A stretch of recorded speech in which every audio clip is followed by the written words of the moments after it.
Yuk jadi bagian dari dakwah kami. Dukung operasional dakwah dan sosial kami, raih pahala amal jariah yang terus mengalir sampai hari kiamat. Bismillahirrahmanirrahim.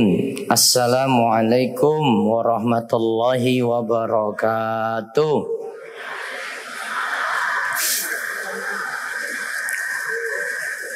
Alhamdulillahirabbil alamin. Hamdan katsiran thayyiban mubarakan fi kama yuhibbu rabbuna wa yardah. Wa asyhadu an la ilaha illallah wahdahu la syarikalah. Wa asyhadu anna Muhammadan abduhu wa rasuluh. Allahumma salli ala nabiyyina Muhammad wa ala alihi wa man tabi'ahum bi ihsan ila yaumiddin. Allahumma inna nas'aluka ilman nafi'a wa rizqan thayyiba wa amalan mutaqabbala. Kita bersyukur Allah memberikan kita banyak nikmat. Pada kesempatan pagi hari ini, walhamdulillah, niki di akhir-akhir bulan Zulhijjah sampun Muharram. Wah, kita sudah berada di awal tahun saking bulan Hijriyah. Walhamdulillah semuanya sehat nggih? Sehat? Gimana utangnya sampun lunas napa dereng? Mugi-mugi Allah paringi rezeki yang penuh berkah. Ibu-ibu sehat ibu-ibu? Manut terus kalih suami nggih? Walhamdulillah. Bapak-bapak sehat semuanya ya? Gimana rezekinya lancar? Istrinya nerimo? Walhamdulillah. Kita bersyukur pagi hari ini jamaah Gunung Kidul sekitarnya kita semua diberi kemudahan oleh Allah. Kita bersyukur pagi ini atas nikmat Allah. Kita bisa mengikuti kajian spesial, kajian yang mudah-mudahan bawa berkah ilmu bagi kita semuanya. Dan mudah-mudahan dari ilmu yang ada, tugas kita untuk amalkan. Tidak hanya teori, tidak hanya mencatat, tidak hanya mendengar. Poin paling penting adalah kita amalkan. Mudah-mudahan ini jadi bekal ilmu bagi kita menuju akhirat. Allahumma amin. Selawat serta salam semoga tercurah pada Nabi kita yang mulia, Nabi Agung, Nabi kita Muhammad sallallahu alaihi wasallam. Yang kita berharap nantinya Allah mudahkan kita, semoga kita termasuk pengikut Nabi kita Muhammad sallallahu alaihi wasallam, dan nantinya kita merasakan nikmat bisa meminum dari telaga di akhirat kelak, yaitu telaga Al-Kautsar, dengan syarat kita benar-benar bisa mengikuti setiap tuntunan dari Nabi kita Muhammad sallallahu alaihi wasallam. Alhamdulillah pagi ini kita bersama Ustadz Dr. Khalid Basalamah, yang panjenengan semuanya biasa melihat di video di YouTube, barangkali di Instagram, atau langsung melihat di TV atau di TV satelit juga ada. Kali ini hadir langsung, acara ini disiarkan di TV beliau yaitu Gozua TV, yang nanti juga jenengan di lain kesempatan di luar dari majelis ini bisa mengikuti kajian-kajian beliau secara langsung maupun berbagai video beliau yang ada di YouTube Khalid Basalamah atau KHB, yang nanti silahkan ambil ilmu yang manfaat. Nah, nanti tema kita adalah judulnya apa ya jamaah? Jenengan nyimak belum? Sebelum menyesal apa? Nanti temanya jangan sampai menyesal, karena kita nantinya punya kesempatan di dunia ini sebentar saja, dan tujuan kita nantinya itu di akhirat. Kesempatan yang ada, mudah-mudahan kita jadi hamba-hamba Allah yang dimudahkan untuk beramal soleh, dan nantinya Allah mudahkan kita juga untuk selamat di dunia, selamat juga di akhirat. Allahumma amin. mohon bisa disimak dengan baik. Kita mohon kepada Allah semoga majelis kita ini bawa berkah bagi kita semuanya. Kita mendapatkan rahmat dari Allah, kita mendapatkan limpahan kebaikan yang banyak. Mudah-mudahan dengan ilmu ini Allah beri taufik dan hidayah supaya kita terus istiqomah. Kami persilakan pada Ustaz Khalid Basalamah untuk menyampaikan materi. Falyatafadhal mashkura. Bismillah. Assalamualaikum warahmatullahi wabarakatuh. Waalaikumsalam warahmatullahi wabarakatuh. Alhamdulillah. Kalimat suci dan mulia yang selalu kita panjatkan kepada Zat yang Maha Suci dan Mulia, Allah Subhanahu wa taala. Sebagai seorang muslim kita sangat yakin tidak ada pencipta, pemilik, penguasa yang menggantikan siang dan malam, menurunkan hujan, bahkan menciptakan kita semua, laki-laki dan perempuan, dengan segala macam karakter dan kebutuhan-kebutuhan kita kecuali Allah. Allah Subhanahu wa taala memerintahkan kita untuk selalu tunduk dan beribadah kepadanya sebagai tujuan kita diciptakan, dan juga kita mensyukuri nikmat-nikmatnya. Dan Allah memudahkan kita syukur, dijadikan syukur itu dengan dua susunan kata ini, Alhamdulillah. Termasuk kita bersyukur kepada Allah Subhanahu wa taala karena Allah takdirkan pada hari ini kita bisa kumpul bersama-sama, bertatap wajah. Dan sekaligus juga saya menjalankan hadis Nabi sallallahu alaihi wasallam, man lam yashkurullah, man lam yashkurun nas la yashkurullah. Siapa yang belum berterima kasih pada manusia, maka belum berterima kasih kepada Allah. Maka sebagai bentuk syukur kepada Allah, saya mengucapkan jazakumullah khairan, dimulai dari Ustaz Dr. Muhammad Abdul Taufik Al-Hafidhahullah yang telah mengundang kami dan mengamanahkan isi pengajian di sini, kepada seluruh teman-teman yang terlibat sebagai panitia, termasuk terlibatnya teman-teman Kokam dari Muhammadiyah dan seluruh masyarakat. Mungkin juga ada tokoh-tokoh masyarakat di sini yang tidak sempat kami, itu belum bisa kami sebutkan namanya satu persatu. Seluruh jemaah yang sudah meninggalkan mungkin aktivitasnya untuk datang bersama-sama berkumpul di sini. Semua itu kita tujuannya satu, yaitu bagaimana kita mendapat ridha Allah Subhanahu wa taala, mempelajari agamanya, dan ini nikmat yang sangat besar. Majlis ilmu seperti ini adalah majlis yang paling mulia di muka bumi, dihadiri oleh para malaikat, diturunkan rahmat Allah Subhanahu wa taala. Semua hati akan tunduk dan juga fikiran akan merenung apa yang telah Allah firmankan dalam kitabnya, apa yang telah disampaikan oleh utusannya Nabi Muhammad sallallahu alaihi wasallam. Semua ini adalah majlis yang penuh dengan berkah. Ikhlaskan niat kita Bapak Ibu sekalian, karena dalam sebuah hadis disebutkan siapa yang keluar ikhlas menuntut ilmu, maka dia akan mendapatkan pahala haji lengkap. Kita bisa mendapatkan pahala seperti orang yang melaksanakan ibadah haji asal niat kita ikhlas untuk datang menuntut ilmu. Maka ini nikmat yang besar yang harus kita syukuri. Selanjutnya kita panjatkan salam hormat kita kepada manusia yang paling pantas untuk dihormati dan diucapkan salam hormat, kiai dan guru semua umat manusia dan secara khusus kaum muslimin, Nabi besar Muhammad sallallahu alaihi wa ala alihi wa sahbihi wasallam.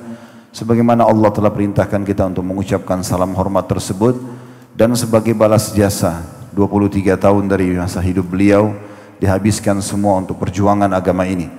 13 tahun di Mekah dengan penuh perjuangan, dihina, dicaci maki, ditolak dakwanya, dan puncaknya diusir dari kampung halamannya Mekah. Dan kita tahu betapa pedihnya orang kalau diusir dari kampung halamannya. Kemudian tentunya ya,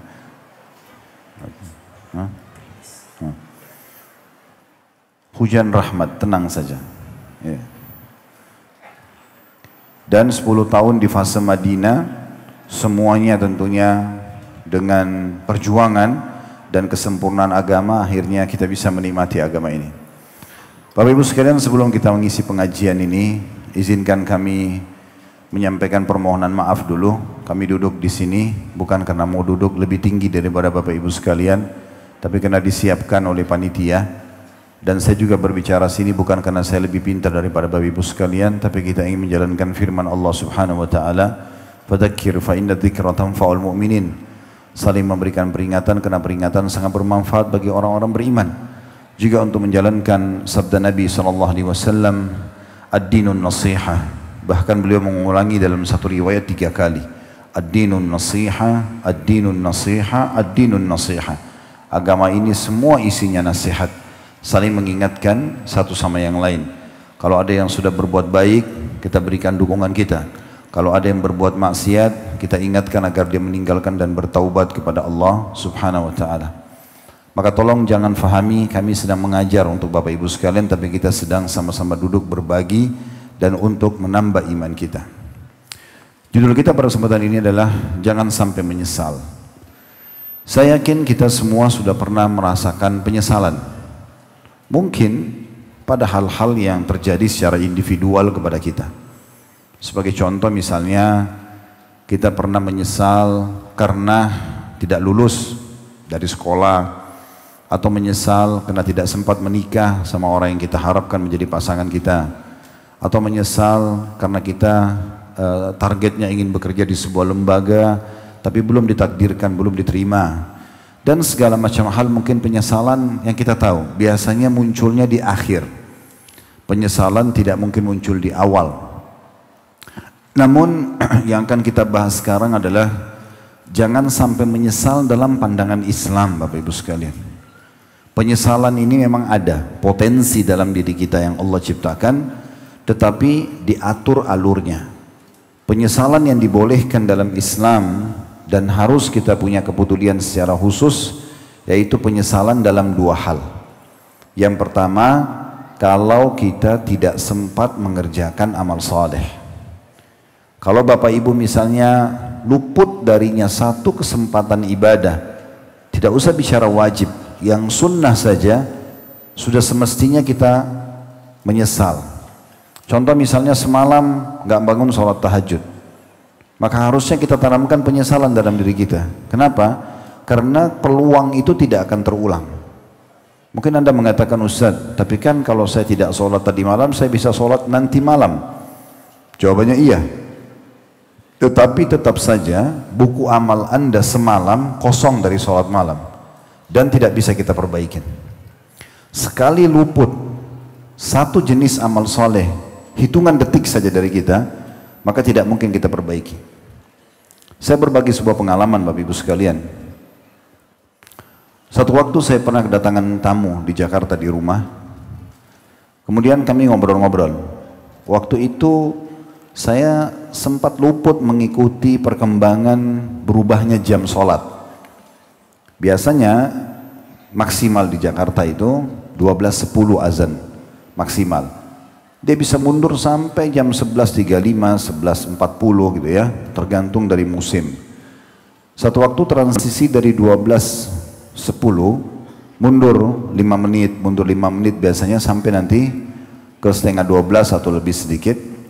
Saya luput dari itu. Kebetulan juga masjid dekat rumah, mikrofonnya lagi mati gitu. Maka ada tamu datang, saya melihat jam 12, oh masih ada 10 menit, bisa ngobrol gitu. Saya dengarkan keluh kesahnya dan apa yang ditanyakan oleh saudara kita ini. Sampai jam 12.10 saya belum dengarkan azan. Maka saya bilang sama tamu saya, kita ke masjid saja. Pas tiba di masjid, subhanallah, kami temukan imamnya sudah sujud di rakaat pertama. Waktu itu, Bapak Ibu sekalian, karena saya terapkan teori ini, saya harus tanamkan dalam diri saya penyesalan. Kalau luput dari saya sebuah ibadah, maka sambil kaki saya melangkah ke masjid masuk ke saf, saya sangat menyesal. Penyesalan kenapa? Karena saya tidak bisa lagi minta kepada imam tolong dong kembali ke takbiratul ihram pertama, supaya saya bisa tercatat di buku amal oleh malaikat di sholat itu yang tidak akan mungkin bisa terulang dari awal. Karena kalau sekali luput seperti itu akan dicatat, Khalid ini di waktu duhur, di sholat itu, di hari itu telah masbuk 1 rakaat, dan pasti akan berbeda antara pahala saya dengan orang yang tidak masbuk. Tidak bisa kita perbaikin, sulit sekali memperbaikinya ya. Maka ini harus ada penyesalannya. Makanya Abdullah bin Umar radhiyallahu anhu dikatakan kalau luput dari beliau 1 kali sholat berjamaah di masjid saja, maka beliau menggantinya dengan semalam suntuk sholat malam sebagai penebusnya. Umar bin Khattab radhiyallahu anhu pernah membeli sebuah kebun kurma yang pas lagi berbuah dan ranum sekali buahnya. Beliau keliling-keliling menikmati buah itu dan ternyata luput dari beliau sholat asar. Begitu keluar dari kebun, orang sudah bubar sholat. Maka Umar bin Khattab sebagai penebusnya menjual kebunnya dan menyedekahkan semua hasilnya. Karena menganggap menjadi penyebab luput daripada satu ibadah. Begitulah mereka menetapkan penyesalannya. Penyesalan bukan berurusan dengan masalah duniawi, tapi penyesalan berhubungan dengan masalah luputnya amal saleh yang nanti akan memberatkan timbangan amal lolos masuk ke surga. Itu penyesalan yang pertama.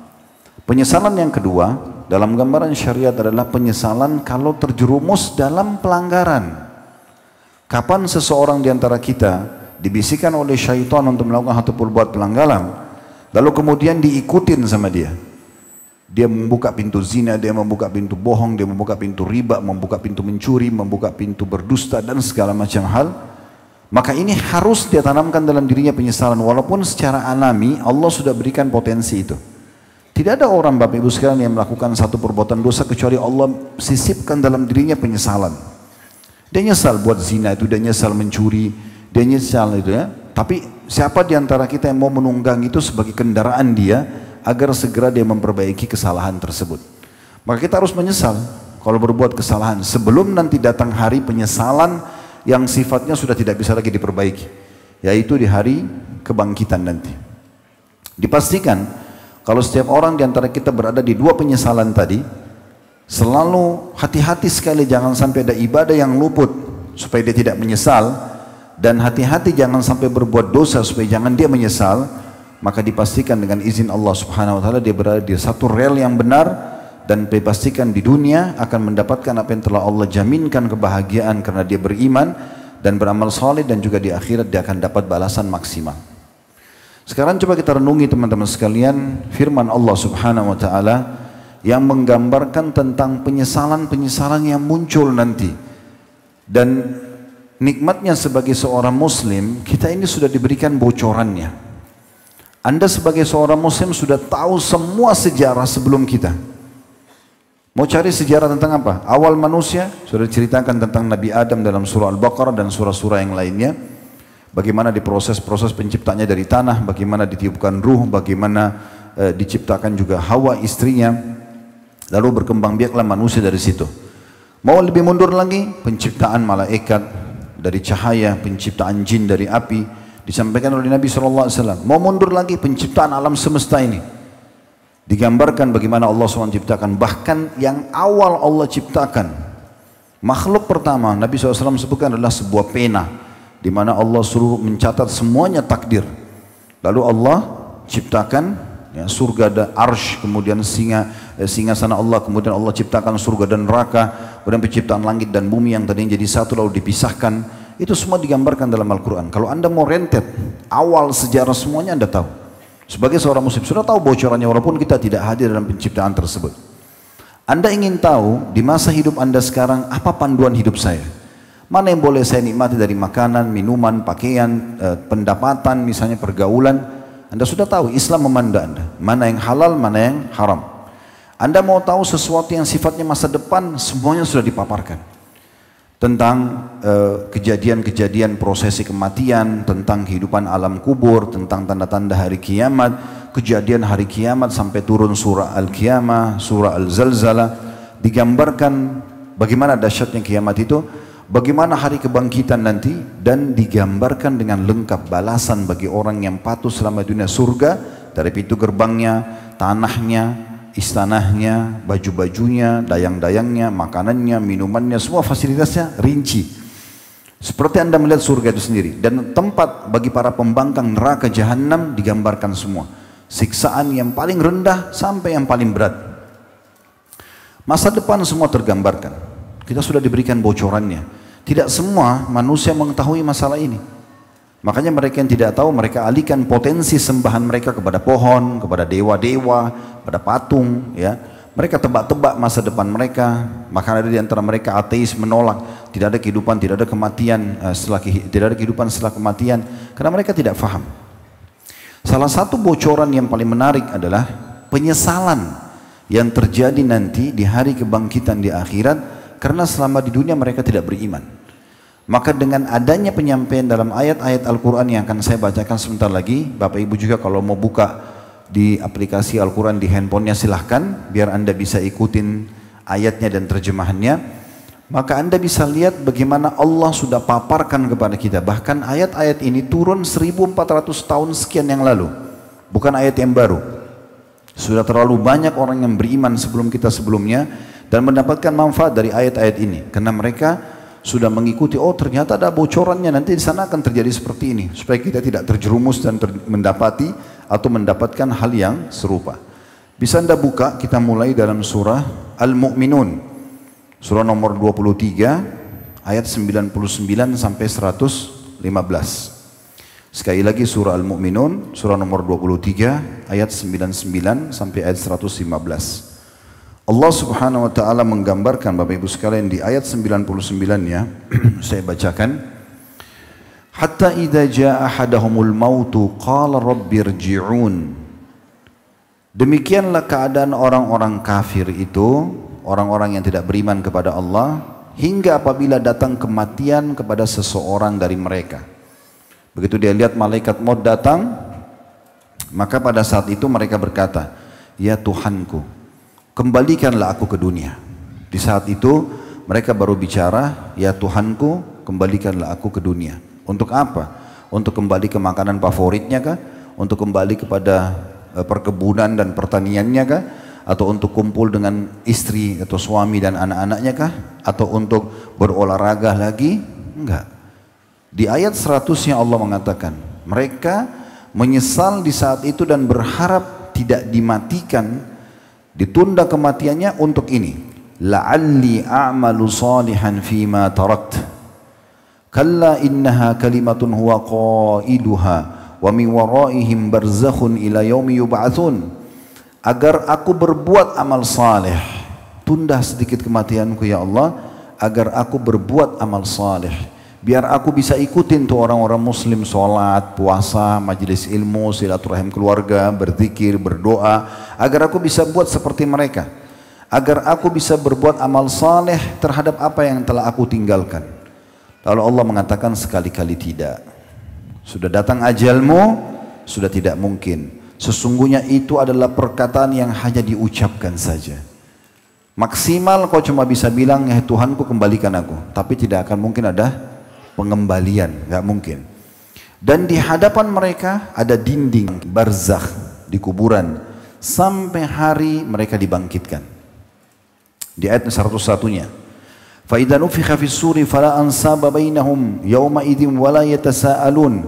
Apabila sangkakala sudah ditiup nanti, maka tidak ada lagi pertalian nasab di antara mereka pada hari itu. Ayah akan dan ibu akan lari dari anaknya, anak akan lari dari orang tuanya, saudara akan lari dari saudaranya, istri dan suami lari dari pasangannya. Pada saat hari hisab, Allah mengatakan yauma yafiru mar'u min akhi. Hari itu orang lari dari saudaranya, wa ummihi wa abi, dari ibunya dan ayahnya, wa sahibatihi wa bani, dari pasangannya dan juga anak-anaknya. Likulli imri'in minhum yauma idzin sya'nu yughni. Pada hari itu mereka betul-betul mau menyelamatkan dirinya sendiri. Jadi pada saat dibangkitkan tidak lagi mereka berpikir nasab pada saat itu. Tidak ada lagi orang saling bantu karena mau menyelamatkan dirinya. Dan tidak ada pula mereka saling bertanya. Takut nanti orang tua tidak mau tanya anaknya di mahsyar nanti. Takut anaknya tuntut, ini ayah saya dulu pernah pukul saya zalim, ini ibu saya pernah begini dan begitu. Atau sebaliknya, orang tuanya tuntut, ini anak saya dulu tidak bakti. Atau suami istri dulu tidak jalankan tugasnya. Maka Allah mengatakan di saat pembangkitan, hari pertama kebangkitan, nggak ada mereka saling tanya lagi. Karena mereka ingin selamat sendiri. 102-nya, dan itu terjadi sebelum timbangan amal. Lalu Allah gambarkan 102-nya, faman thaqulat mawazinu faulaika humul muflihun. Barang siapa nanti yang berat timbangan kebaikannya, karena banyak selama di dunia hidup seperti kita sekarang sibuk dari amal soleh ke amal soleh yang lain, maka mereka itu adalah orang-orang yang akan beruntung, selamat. 103-nya, waman khaffat mawazinu faulaika alladziina khasiru anfusahum fi jahannam khalidun. Dan barang siapa yang ringan timbangannya, timbangan amal solehnya, dosanya lebih berat, maka mereka itulah orang-orang yang merugikan dirinya sendiri. Karena selama dunia dia bisa sebenarnya beramal saleh tapi dia tidak mau. Mereka kekal di dalam neraka jahanam. Mereka kekal di dalam siksaan. Di sini digambarkan siksaannya seperti apa. Di antara salah satu substansial cabang daripada siksaan di neraka di 104. Talfahu ujuhahumun nar wa hum fiha kalihun.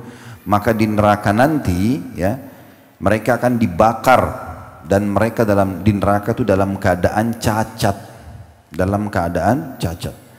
Ada sebuah hadis Nabi SAW yang menggambarkan tentang bagaimana yang dimaksud dengan cacat di sini. Di dalam sebuah hadis Nabi SAW mengatakan, sesungguhnya mereka akan dilahap oleh api neraka itu. Makna hadisnya, dilahap oleh api neraka itu sampai-sampai bibir bagian atas mereka melebar dan bisa dilipat ke kepala mereka, dan bibir bagian bawahnya meleleh karena panasnya neraka sampai ke perutnya. Ini salah satu makna daripada karena panasnya api neraka, maka mereka pun akan seperti itu. Kemudian di dalam ayat 105-nya, alam takun ayati tutla alaikum fakuntum biha tukadzibun. Allah berfirman kepada ahli neraka itu, bukankah ayat-ayatku telah dibacakan kepadamu sekalian? Bukankah banyak kiai, ustadz, dai sudah menyampaikan ceramah-ceramahnya? Bukankah sudah sampai kepadamu dari guru-guru agamamu, dari orang tuamu, dari lingkunganmu, kamu sudah dengar ayat-ayatku kata Allah dibacakan kepadamu sekalian, tapi kamu selalu mendustakannya. Sudahlah, nanti aja ya. 106-nya, qalu rabbana ghalabat alaina shikwatuna wa kunna qauman dhallin. Lalu mereka berkata di neraka, wa na'udzubillah, wahai Tuhan kami telah dikuasai oleh kejahatan kami. Kami akui sekarang kami memang melakukan kesalahan dulu, tapi waktu itu hawa nafsu kami mengalahkan kami. Kami lebih cenderung untuk tidak sholat, untuk mengganggu orang, untuk durhaka sama orang tua, untuk mencuri dan segala macam. Lalu mereka mengatakan, ya Tuhan kami telah dikuasai oleh kejahatan kami dan adalah kami orang-orang yang sesat. Kami akui itu kesalahan. 107-nya, Rabbana akhrijna minha fa in udna fa inna zalimun. Ya Tuhan kami, keluarkan kami dari neraka ini dan kembalikan kami ke dunia. Maka jika kami masih kembali juga pada kekafiran dan pembangkangan kami, sungguh kami termasuk orang zalim. Sudah 2 kali mereka minta, pada saat malaikat maut datang tadi mereka minta untuk ditunda kematian, tapi Allah tolak. Sekarang masuk neraka, Allah masukkan neraka, mereka minta lagi, wahai Tuhan kami, tolong kembalikan kami ke dunia. Kami betul-betul berjanji akan menjadi orang baik, menjadi orang saleh dan salihah. Lalu Allah berfirman begini di 108-nya, qala khsa'u fiha wa la tukallimun. Allah mengatakan, tinggallah dengan hina di dalam neraka itu dan jangan pernah kamu berbicara dengan aku. Allah menolak untuk negosiasi sama mereka. Teman-teman sekalian, ada sebuah hadis yang sangat agung yang harus menjadi bahan perhatian khusus ya kepada kita atau bagi kita semuanya tentang tafsir ya daripada ayat ini. Tafsir ayat ini disebutkan sebuah riwayat bahwasanya Nabi SAW bersabda dari hadis Abdullah bin Amr radhiyallahu anhuma, ahli neraka itu memanggil malaikat. Ahli neraka memanggil malaikat. Seraya mereka mengatakan, tolonglah kami, mintalah kepada Allah agar meringankan siksa buat kami. Namun malaikat dalam riwayat ini dikatakan tidak menjawab mereka selama 40 tahun. Tidak menjawab mereka 40 tahun. Setelah 40 tahun itu pun para malaikat mengatakan sesungguhnya kalian pasti tetap akan menetap selama-lamanya di sana. Lalu mereka memohon kepada Rabb Allah Subhanahu wa taala yang kita tahu sifatnya Maha Pengasih, Maha Penyayang. Ahli neraka ngerengek-ngerengek minta. Mereka mengatakan Rabbana akhrijna minha fa in udna fa inna zalimun. Tadi surah Al-Mu'minun ayat 107. Wahai Tuhan kami, tolong kembali keluarkan kami dari neraka ini. kalau kami masih kembali pada kekufuran kami, malasnya kami ibadah, kami jadi orang jahat, maka kami termasuk orang zalim. Namun dalam riwayat ini disebutkan Allah tidak menjawab mereka selama umur dunia. Tidak tahu berapa miliar tahun umur dunia ini, ya. Karena Nabi Adam saja sudah ribuan tahun, padahal kita ini manusia, makhluk terakhir yang Allah ciptakan. Jin sudah ada sebelum kita, malaikat sudah ada sebelum kita, semua di bumi ini, pohon-pohon ini semua sudah ada sebelumnya. Nabi Adam diciptakan, iblis sudah ada. Nabi Adam diciptakan, proses di bumi ini sudah ada semua. Ya. Jadi kita ini termasuk makhluk yang terakhir. Maka seumur dunia Allah Azza wa Jalla tidak menjawab mereka. Dan setelah itu pun, setelah seumur dunia, Allahu a'lam berapa miliar tahun, barulah Allah mengatakan tadi yang baru kita baca Al-Mu'minun 108. Qala khsa'u fiha wa la tukallimun. Allah mengatakan kekallah kalian di dalamnya dalam keadaan hina dan jangan pernah berbicara dengan aku. Dikatakan dalam riwayat ini kemudian mereka pun berputus asa. Tidak ada yang dapat mereka lakukan kecuali mengeluarkan nafas dan menariknya dengan merintih. Suara mereka menyerupai suara keledai. Mula-mulanya mengeluarkan nafas dan akhirnya menariknya dengan merintih. Riwayat ini disebutkan oleh Tabarani dengan sanad sahih dan juga Al-Mundhiri menyebutkan dalam At-Targhib Tarhib dan disahihkan oleh Syekh Albani. Riwayat sahih tentang tafsir surah Al-Mu'minun 107 dan 108. Jadi kalau Bapak Ibu memastikan nanti apa yang kami sampaikan riwayat ini, Anda tinggal ketik di Google tafsir surah Al-Mu'minun 101-108, akan ada disebutkan riwayat tadi yang kami bacakan. Jadi bagaimana penyesalan yang luar biasa, Allah pun yang maha pengasih, maha penyayang di saat itu tidak akan mau memaafkan mereka. Begitu juga teman-teman sekalian, di dalam riwayat yang lain menguatkan ini. Riwayat ini disebutkan oleh Abdullah bin Qais radhiyallahu anhu. Nabi SAW mengatakan inna ahlan nari la yabkun hatta law ujriyatis sufunu fi dumu'ihim lajarat wa innahum la yabkuna ad-dama yakni makana ad-dam'i. Hadis sahih diriwayatkan Al-Hakim dalam Mustadrak beliau. Artinya benar-benar penghuni neraka itu akan menangis dan akan keluar dari tempat menangis mereka itu air mata yang kalau mau diarungkan atau dijalankan kapal di atas air mata mereka maka bisa. Dan ketahuilah akan keluar dari tempat keluar air mata mereka itu darah. Dan hadis ini adalah hadis yang sahih. Artinya sudah seperti itu tetap saja tidak ada manfaatnya bagi mereka. Tetap Allah Azza wa Jalla tidak memaafkan mereka sama sekali. Ini sampai ayat 108-nya. 109-nya Allah Subhanahu wa taala menggambarkan tentang para pembangkang ini. Orang kafir, orang-orang ahli maksiat yang suka olok-olok orang-orang beriman. Kamu mau kemana? Ke pengajian. Ngapain ke pengajian misalnya? Kenapa pakai jilbab? Kenapa harus repot-repot ini dan itu?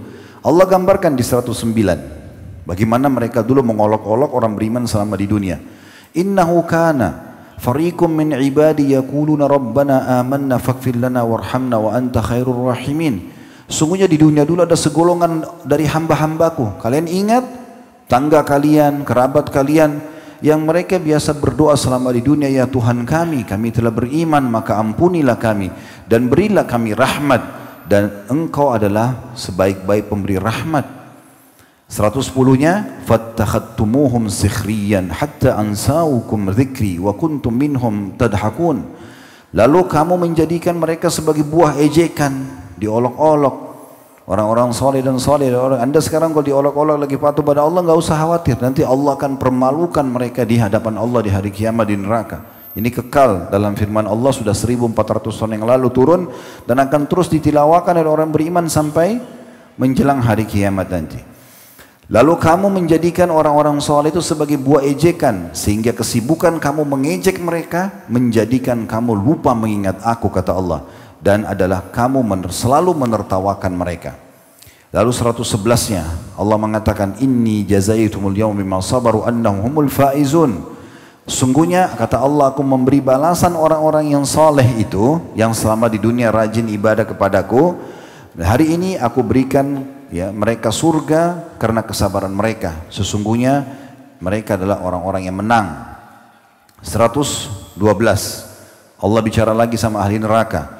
Qala kam labithtum fil ardi adada sinin. Allah bertanya lagi, berapa tahun lamanya dulu kamu tinggal di dunia? Mereka mungkin hidup 70 tahun, 80 tahun ya. Tapi mereka bilang di saat itu, di 113-nya, qalu labithna yawman aw ba'da yawmin fas'alil 'adin. Mereka mengatakan kami tinggal di bumi hanya seperti sehari atau setengah hari saja. Maka tanyakanlah kepada orang-orang yang menghitung.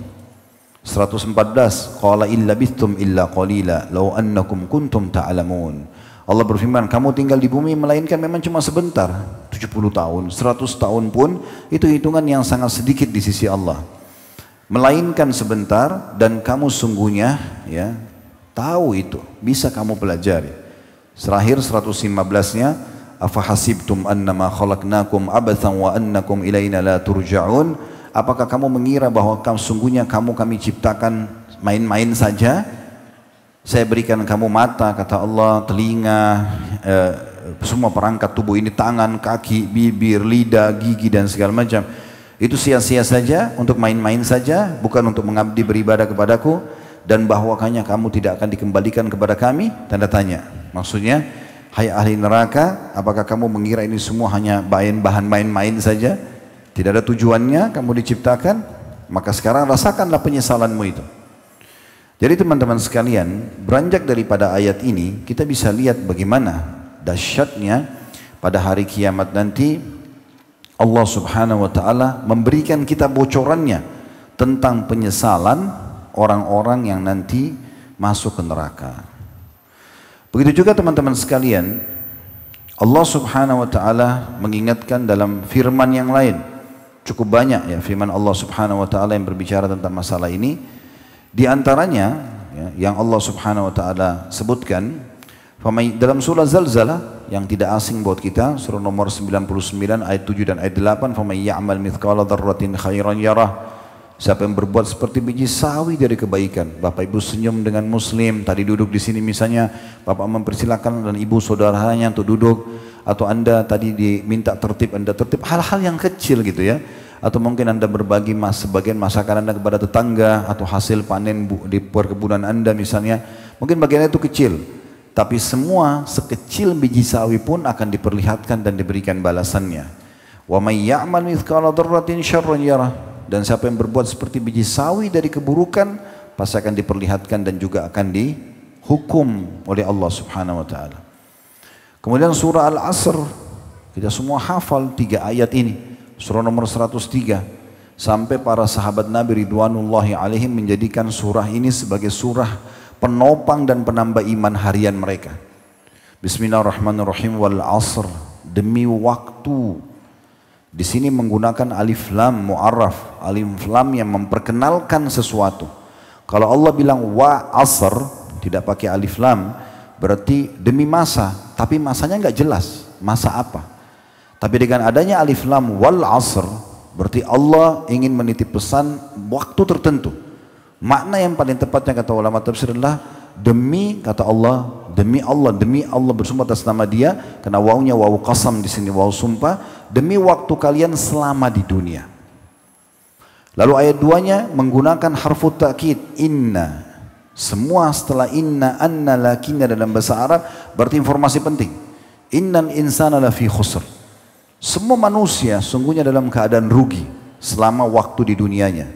Illal ladzina amanu, kecuali orang yang sibuk dengan keimanannya, wa amilus solihat, dari amal soleh ke amal soleh yang lain, wa tawassaw bil haqq, saling mewasiatkan kebenaran ini, wa tawassaw bis sabr, saling mewasiatkan agar bersabar. Memang kita rutin setiap hari sholat, memang kita harus setiap saat zikir, baca Quran, menjaga yang halal dan meninggalkan yang haram, memang setiap saat sampai ajal datang. Tapi ini kita harus saling mewasiatkan dan kita harus bersabar dalam masalah itu. Para sahabat Nabi Ridwanullah alaihim tidak usah bicara ketemu seminggu sekali. Habis sholat 5 waktu aja.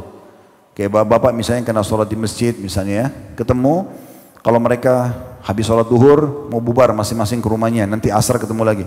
Itu baru ketemu tadi subuh, duhur ketemu lagi. Mereka mengatakan ta'al nu'minu sa'ah. Ayo kita tambah iman kita sesaat. Walaupun mereka hanya mengingatkan 3 ayat surah Al-Asr. Supaya mereka berhati-hati. Waktu sangat terbatas. Waktu-waktu kita teman-teman yang berlalu ini akan disesali. Kalau seandainya kita tidak isi dengan amal soleh. Atau bahkan ada maksiat yang tidak sempat kita taubat. Beruntunglah orang yang mengisi waktunya maksimal. Ada 2 buah riwayat yang mengkritik bagi saya. Mengkritik ini maksudnya membuat saya tergugah sekali gitu ya. Melihat pentingnya kita harus menjaga amal soleh dan selalu menjadi pendongkrak yang paling kuat dalam hidup saya harus berbuat segera amal soleh ini. Riwayat yang pertama adalah riwayat yang dinukil dari Talha bin Ubaidillah radhiyallahu anhu, salah satu dari 10 sahabat dijamin masuk surga. Dan ini disahihkan oleh Syekh Al-Albani dalam Sahih At-Targhib At-Tarhib dari kitabnya Al-Mundhiri. Talha mengatakan telah masuk Islam 3 orang dari satu suku dan mereka sebaya, umurnya sebaya. Semuanya numpang tinggal di rumahnya Talha. Semuanya numpang tinggal di rumahnya Talha. Lalu kata Talha, berjalan waktu, orang yang pertama ikut berperang mati syahid. Berjalan waktu lagi, orang yang kedua ikut berperang mati syahid. Berjalan waktu lagi, orang yang ketiga juga meninggal dunia. Tiga-tiganya tinggal di rumah Talha. Tapi yang ketiga ini Bapak Ibu sekalian meninggal bukan di medan perang. Meninggal biasa saja. Ajalnya datang sudah meninggal. Selisih di antara mereka itu sangat dekat waktunya. Lalu kemudian Talha bin Ubaidillah di malam hari setelah meninggal orang yang ketiga bermimpi. Kalau 3 orang ini masuk ke dalam surga, tetapi orang yang paling di depan dan paling bagus fasilitasnya justru orang yang mati terakhir. Yang bukan mati syahid. Maka dia bingung, dia pun datang kepada Nabi SAW sambil mengatakan, ya Rasulullah, itu 3 orang yang masuk Islam yang kemarin mati, saya bermimpi begini, bagaimana takwilnya? Maka kata Nabi SAW, hai Talha, kenapa kau heran? Karena Talha bin Ubaidillah herannya kenapa? Yang 2 pertama kan mati syahid. Di otaknya beliau, mati syahid pasti lebih baik gitu. Kok bisa yang mati terakhir di atas ranjang ini bukan mati medan perang, lebih tinggi derajatnya di surga? Lebih bagus fasilitasnya.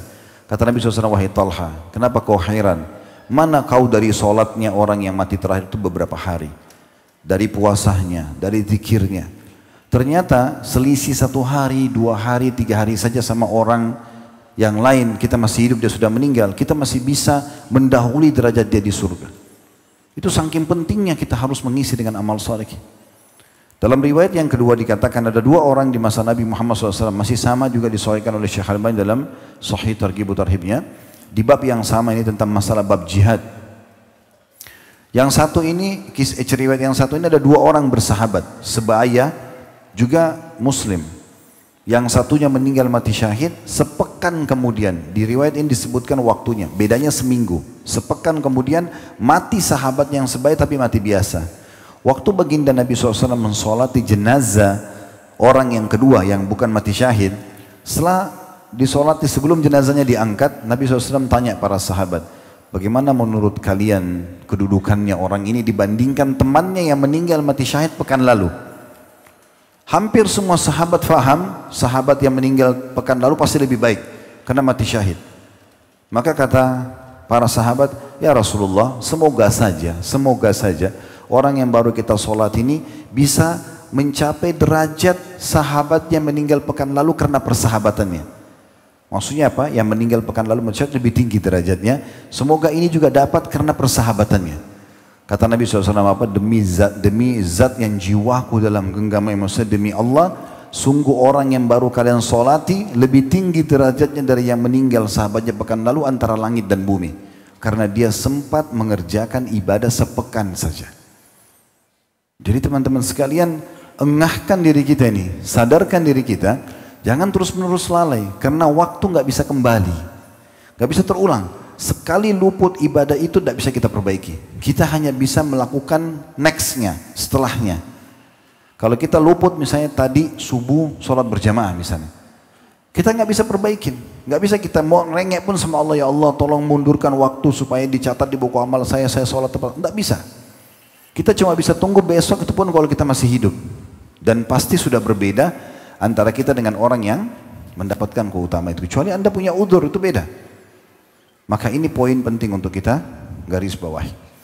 Ada satu ulama pernah mendatangi seorang khalifah Umawi. kerajaan Umayyah yang berdiri tahun 40 sampai 132 Hijriah. Salah satu khalifahnya pernah mengundang seorang ulama. Seingat saya kalau tidak salah ini adalah Hisham bin Abdul Malik atau yang lainnya. Salah satu dari khalifah itu. Lalu dia bertanya, kira-kira, dia bilang sama orang alim itu, kira-kira menurut anda kedudukan saya nanti di akhirat di mana? Maka alim ini, kalau seorang alim yang betul, jujur dengan iman dan ilmunya, dia tidak akan mungkin berpura-pura. Salah ya salah, benar ya benar gitu ya. Maka dia mengatakan, wahai Amir Mu'minin, pertemukan diri anda dengan firman Allah subhanahu wa ta'ala. Innal abrara lafi na'im wa innal fujjara lafi jahim. Orang yang abrar, yang patuh kepada Allah, masuk surga. Orang yang membangkang, masuk neraka. Clear, anda sudah lebih tahu diri anda sendiri. Statement ini menarik sekali teman-teman sekalian. Kalau anda mau tahu diri anda, saya nanti ini masuk surga atau masuk neraka, coba anda bayangkan kalau anda meninggal sekarang. Kira-kira menurut anda akan ke surga atau ke neraka? Atau apa penilaian orang di sekitar kita?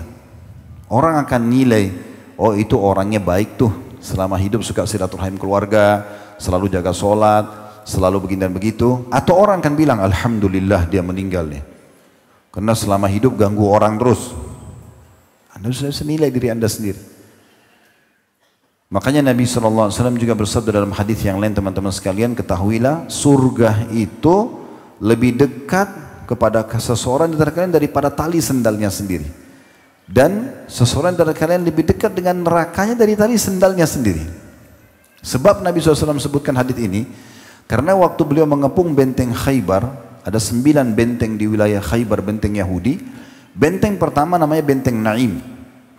Waktu sementara mengepung itu, dan berhasil menembus benteng itu setelah 43 hari, waktu itu, maka ada satu orang Arab Badui datang dan syahadat, Bapak Ibu sekalian.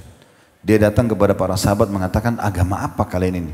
Kok saya dengar kalian baca, ada yang kalian lantunkan, karena orang ini ngerti bahasa Arab. Dia tidak tahu kalau itu Al-Quran.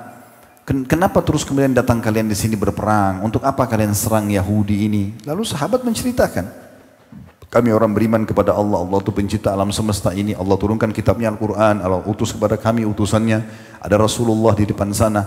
Kami datang ke sini untuk berperang, memperjuangkan agama Allah, yang terbunuh di antara kami akan dianggap mati syahid.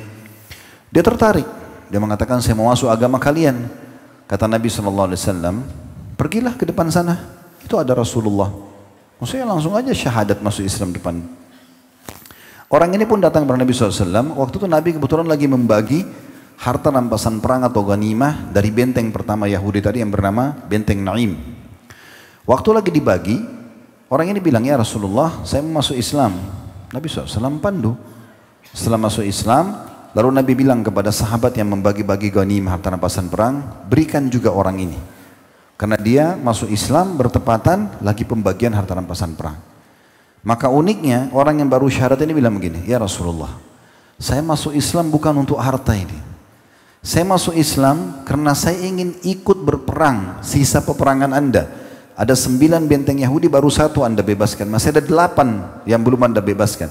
Saya ingin ikut berperang seperti teman-teman anda, sahabat anda yang keluar dari Madinah, untuk mendapatkan mati syahid. Supaya mereka terbunuh, udah masuk surga. Bisa nggak? Saya berharap ada anak panah Yahudi keluar dari bentengnya, kena di sini. Dia tunjuk dada sebelah kirinya, tembus di sini. Dia tunjuk tempat tembusnya. Lalu kemudian saya mati syahid. Kata Nabi SAW, Allah akan berikan kamu kalau kamu jujur. Udah, orang itu pergi. Lalu Nabi SAW pindahkan pasukannya mengepung benteng yang kedua. Strategi perang orang Yahudi waktu itu di Khaybar, di wilayah Khaybar ini, mereka tidak berani bertemu dengan para muslimin. Pasukan muslim mereka tidak berani frontal.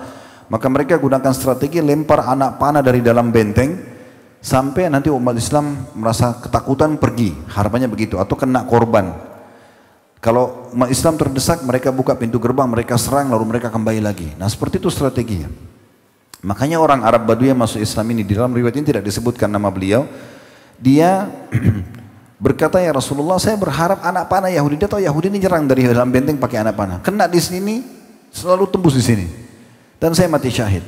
Subhanallah, waktu pelemparan anak panah pertama orang-orang Yahudi di benteng yang kedua, yang termasuk kena panah orang yang tadi dan mati syahid. Dia baru syahadat, belum sholat satu sholat pun mati syahid. Lalu kemudian Nabi SAW waktu lihat jenazah para sahabat yang jadi korban, lihat orang ini. Kata Nabi SAW, huwa, ini orang yang tadi nih baru masuk Islam. Maka dikatakan, iya ya Rasulullah. Kata Nabi SAW, Maha suci Allah yang benar dengan janjinya. Siapa yang ingin melihat ahli surga yang belum pernah sujud sekalipun, lihat orang ini. Sungguh, lalu beliau berkata, surga lebih dekat kepada seseorang dari kalian daripada tali sendalnya sendiri, dan lebih dekat dengan neraka daripada tali sendalnya sendiri. Anda tinggal jaga sholat Anda 5 waktu, tutup aurat Anda, hadir majelis ilmu begini, puasa di waktunya, berzikir, baca Qurannya, Anda sudah tahu semuanya. Para kiai dan para ustaz sudah menyampaikan kepada kita, sekarang kita bisa dengarkan juga di ceramah-ceramah melalui media massa gitu ya. Atau di medsos biasanya kita bilang, media sosial yang bisa kita lihat gitu ya. Atau kita bisa dengarkan, maka kita bisa tahu. Meninggal masuk surga, Allah benar dengan janjinya. Begitu juga orang-orang yang mau masuk neraka gampang. Tinggal membunuh, mencuri, ganggu orang, durhaka sama orang tuanya, zina, ya itu segala macam, masuk neraka meninggal. Tinggal tunggu ajal meninggal. Maka ini semua keputusan ada di tangan kita teman-teman sekalian. Harus kita jeli sekali menentukan, karena tidak ada namanya pengulangan waktu. Sedetik pun yang lalu tidak bisa kita ulangi. Coba kita renungi, tidak asing bagi kita kisah Fir'aun. Fir'aun di masanya teman-teman, fisiknya kuat, kekar, putih, tampan, tinggi, punya banyak keturunan, punya banyak harta, kerajaannya luas, pasukannya tidak pernah terkalahkan, mengaku Tuhan. Allah kekalkan dalam Al-Quran, Ana Rabbukumul A'la, aku Tuhan kalian yang paling tinggi. Dan masyarakatnya mengiyakan itu. Diakui sebagai Tuhan Fir'aun. Makanya waktu Nabi Musa dan Nabi Harun alaihissalam datang membantah ketuhanannya, dia ribut, gitu kan? Tapi pertanyaannya sekarang, apa yang tersisa? Apa yang tersisa dari Fir'aun? Tersisa muminya, jasadnya. Saya pernah bimbing umroh, Bapak Ibu sekalian, plus Mesir, waktu itu sama jemaah kami. Dan kami datangi museum yang ada muminya Fir'aun itu di Kairo. Begitu masuk di museum itu ada bayaran tertentu, muminya ada di sebelah, kita bisa lewat. Ada satu jamaah bilang, Ustaz, ini Fir'aun yang itu hari membangkang dengan disara Nabi Musa. Saya bilang, iya, ini orangnya. Allah kekalkan. Dan Allah bilang, Al-yawma nunajjika bi badanika litakuna liman khalfaka ayah. Hari ini Fir'aun kami selamatkan badanmu. Badan itu berarti utuh, dari rambut sampai kukunya. Indonesia juga bilang badan biasanya kan. Nah, kalau jasad mungkin masih ada yang utuh tapi ada yang tidak. Tapi kalau badan itu berarti utuh. Kan? Maka Allah bilang, kami selamatkan badanmu agar engkau menjadi tanda-tanda kebesaran kami bagi orang yang datang sesudahmu. Mana Fir'aun dengan kebesarannya dan kerajaannya dulu? Di museum itu kita bisa lihat kereta kencananya, kita bisa lihat ranjangnya, kita bisa lihat tempat makannya. Tapi tinggal kenangan. Nggak ada lagi. Sebaliknya, Musa dan Harun alaihissalam, mereka waktu itu dibangkangi oleh Fir'aun, diserang, tapi Allah selamatkan. Dan sampai hari ini namanya Musa dan Harun harum. Yang lebih dekat daripada itu, setelah itu juga ada Qarun. Biasa kita dengar di Indonesia harta karun ya. Nah, harta karun itu sebenarnya diambil dari namanya Qarun. Qarun itu pengikutnya Nabi Musa yang kaya raya. Dulunya orang miskin, lalu dia minta kepada Nabi Musa agar didoakan menjadi kaya, Allah bukakan pintu kekayaan. Begitu jadi kaya sombong, gak mau bayar zakat, membangkang dengan risalah Nabi Musa alaihissalam, bahkan konspirasi dengan Fir'aun untuk membunuh Nabi Musa, gitu kan? Allah tenggelamkan dia dengan hartanya semua. Makanya semua harta yang tertimbun dibilang harta karun, ya. Dan memang Allah sudah kekalkan dan diwahyukan kepada Nabi Musa, tidak akan pernah ada yang bisa menemukan hartanya lagi. Kuasa Allah ditutup, ya, oleh Allah SWT. Mana dia dengan hartanya yang Allah gambarkan dalam Al-Quran, kuncinya saja, kunci gudangnya itu harus diangkat oleh beberapa lelaki yang perkasa, kuncinya. Karena besarnya kunci gudang dia, bagaimana pintu gudangnya, bagaimana isi hartanya di sana.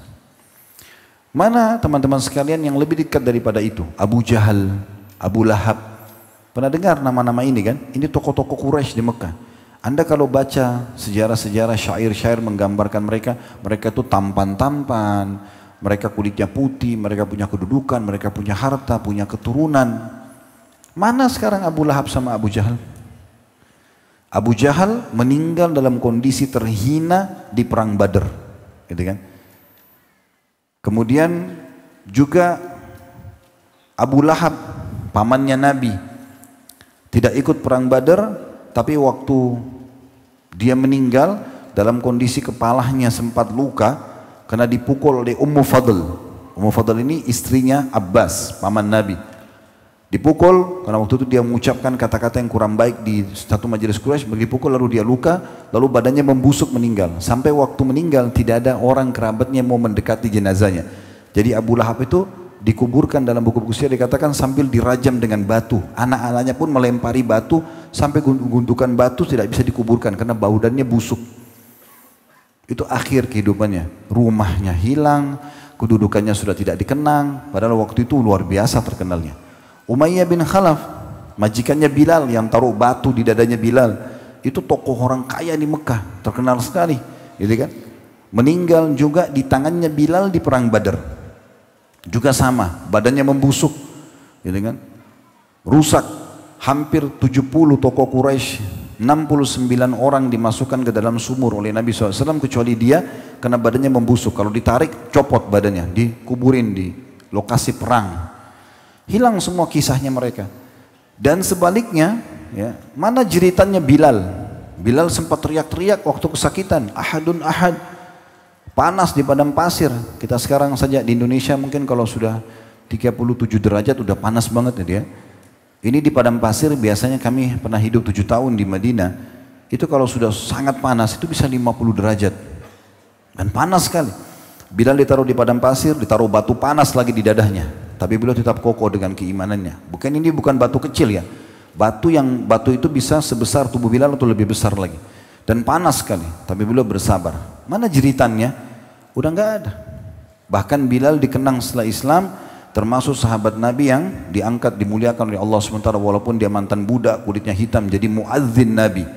Dan kita tahu muadzin itu panen pahala semua orang yang sholat, imam ataupun makmumnya, karena dia yang memanggil orang hayya 'alas shalah, hayya 'alal falah, dia panen pahalanya. Makanya mereka yang paling tinggi nanti lehernya di hari kiamat maksudnya paling dikenal, paling tinggi derajatnya, gitu kan? Sudah tidak ada jeritannya, gitu kan? Mana jeritan Khabbab bin Arad? Sahabat Khabbab bin Arad ini teman-teman, waktu di masa khilafahnya Umar jadi raja, Umar sempat lihat Khabbab lalu Umar panggil. Lalu berkata begini, hai Khabbab, siksaan Quraisy apa yang paling berat yang kamu rasakan? Khabbab nggak bicara, cuma buka bajunya. Ternyata di belakangnya Khabbab itu, ini kalau tulang belakang kita Bapak Ibu sekalian, di sebelah tulangnya itu ada bolong yang sangat dalam dari atas sampai ke tulang ekornya, berwarna hitam kemerah-merahan. Begitu lihat Umar menangis, belum tahu apa yang terjadi. Umar sudah nangis. Lalu Umar berkata, apa yang mereka lakukan padamu hai Khabbab? Beliau mengatakan, ya Amirul Mukminin, mereka membuka pakaianku, mereka menaruh batu-batu yang panas dan tajam di padang pasir, lalu mereka menyeret tubuhku di atas batu tersebut. Lalu Khabbab bin Arad datang ke Nabi SAW depan Ka'bah, ya Rasulullah, lihat nih darah semuanya. Mohonlah kepada Allah agar kita diberikan kemenangan. Kata Nabi SAW, kalian adalah kaum yang tergesa-gesa. Umat sebelum kalian, mereka bersabar dengan iman mereka. Ditanam di tanah sampai di lehernya, dibelah dua kepalanya, mereka tidak meninggalkan agamanya.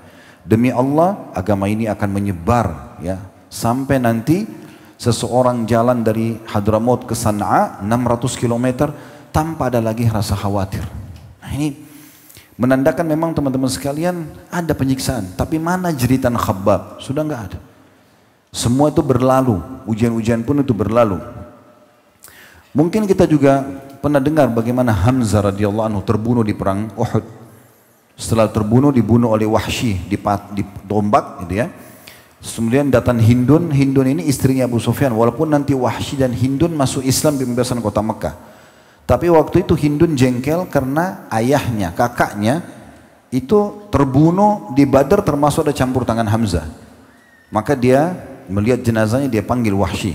Wahsy, cabut tongkatmu ini, tombakmu ini, belah dadanya Hamzah. Saya ingin memakan jantungnya. Maka disobek dadahnya, berusaha dicabut jantungnya, hidungnya dimutilasi berdarah. Kata Umar radhiyallahu anhu, saya belum pernah melihat Nabi SAW menangis seperti sedihnya waktu lihat jenazah pamannya Hamzah.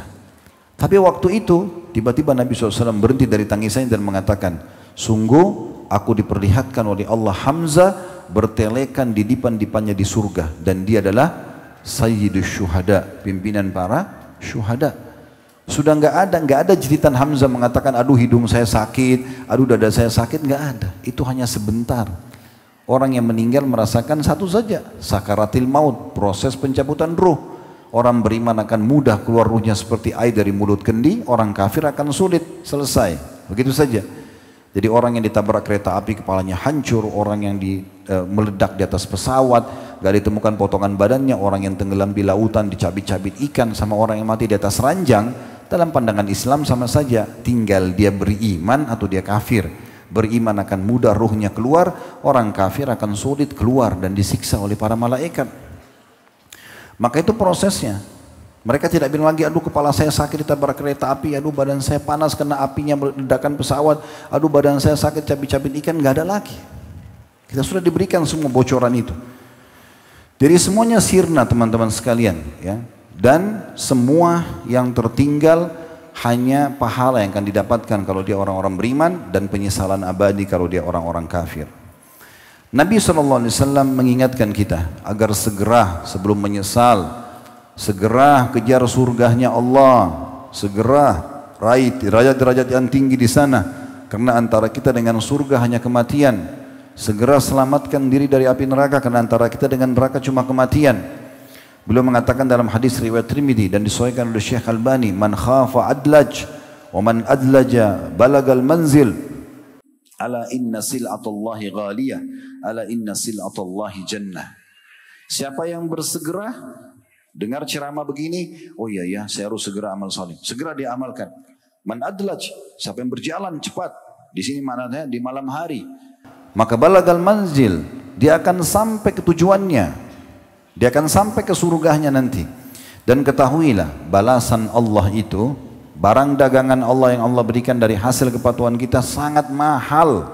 Dan ketahuilah barang Allah itu atau balasannya adalah surga.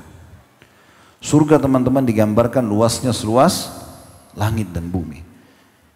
Kalau anda diberikan di Gunung Kidul ini sebuah rumah, anggaplah yang paling besar di sini berapa luasnya, anda diberikan itu, anda saya yakin sudah sangat bangga. Apalagi dengan segala macam fasilitasnya. Bagaimana kalau anda diberikan di kota yang lebih besar dari itu misalnya?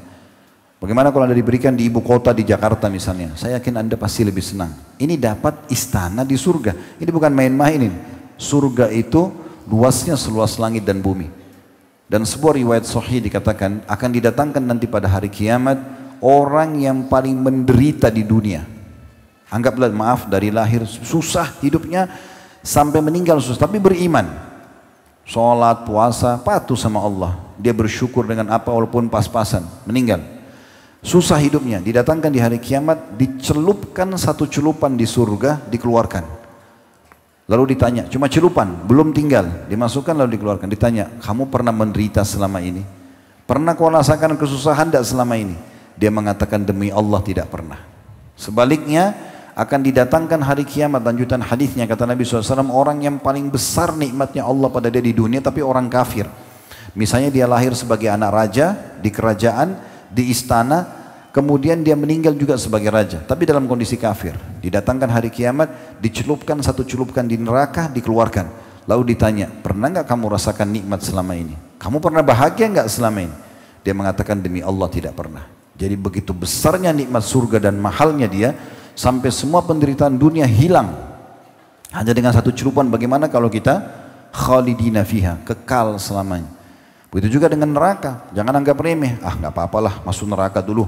Apalagi kadang-kadang pernah saya dengar gitu ada orang muslim bilang, orang muslim kan juga tetap masuk surga. Iya, tapi kalau anda disiksa sehari saja di neraka itu, Allah berfirman, yauma inda rabbika ka alfi sanati mimma ta'uddun. Satu hari di sisi Tuhanmu sama dengan 1000 tahun waktu kalian. Jadi kalau satu hari waktu akhirat 1000 tahun disiksa, gak usah bicara disiksa 1000 tahun Bapak Ibu sekalian, hitungan detik.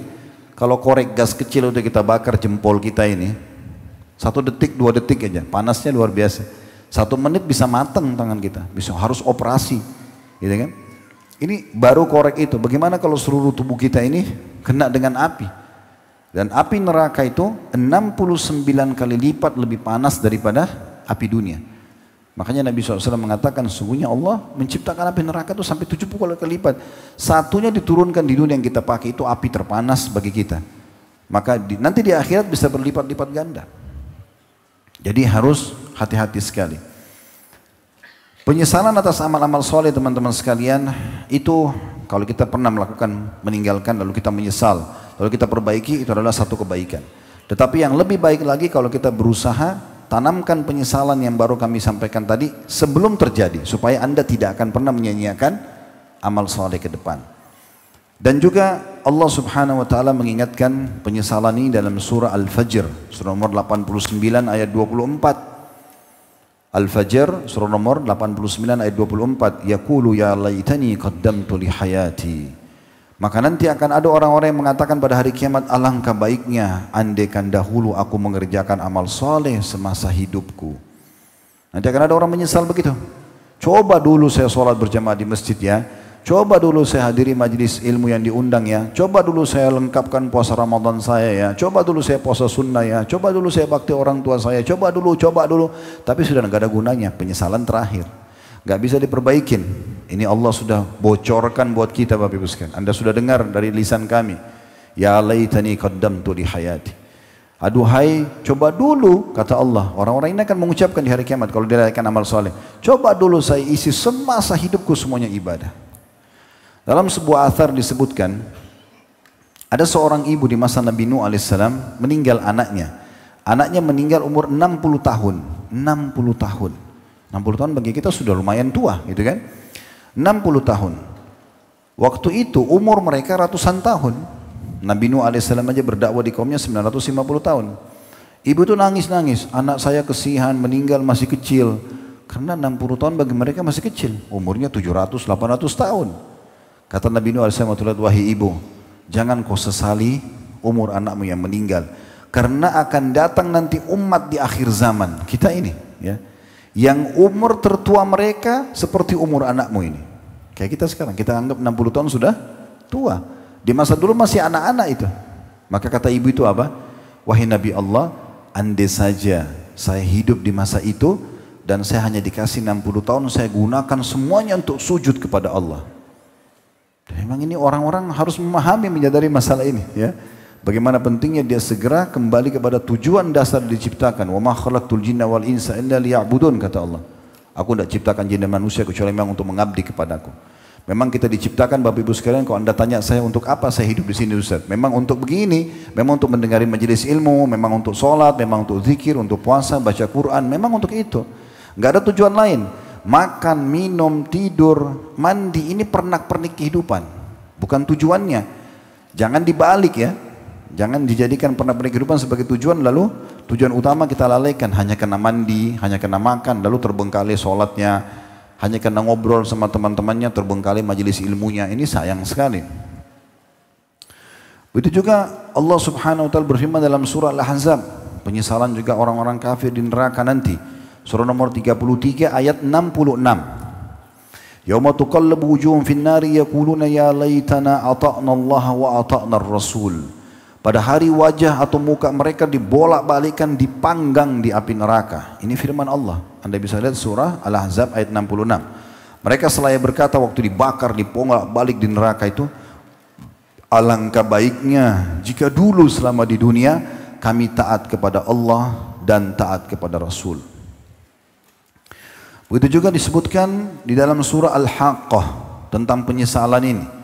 Surah nomor 69 ayat 25 sampai 29. Al-Haqqah surah nomor 69 ayat 25 sampai 29. Wa amma man utiya kitabahu bishimalihi fayaqulu ya laitani lam uta kitabiyah.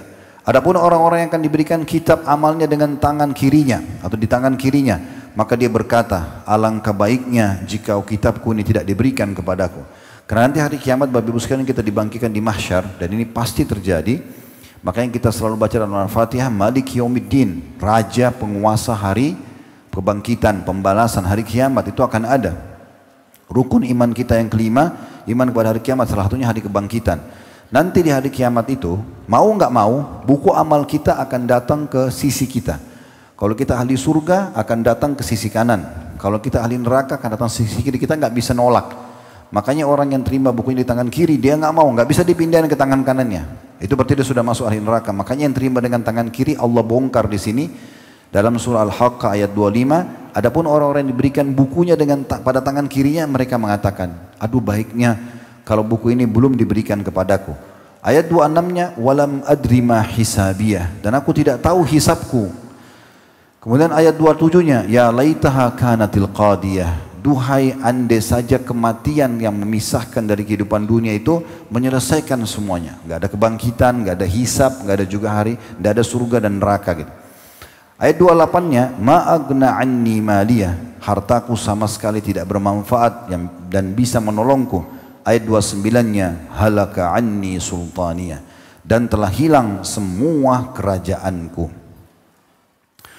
Juga firman Allah Subhanahu wa taala, dan ini teman-teman sekalian ambil pelajaran, karena ayat ini, dua ayat dalam surah Al-Furqan, ayat 28 dan 29 ini turun subhanallah di masa orang yang Allah singgung ayat ini masih hidup. Turun kepada Uqbah bin Abi Mu'aid. Kalau anda belum kenal nama ini, nggak ada salahnya anda tahu namanya walaupun dia ahli neraka. Uqbah bin Abi Mu'aid ini teman-teman adalah sahabat dekatnya Nabi Muhammad SAW di Mekah. Kenalan baik sama Nabi. Dalam satu riwayat dikatakan sebab turunnya surah Al-Furqan ayat 28 sampai 29. Waktu itu dia mengundang Nabi Muhammad SAW makan di rumahnya.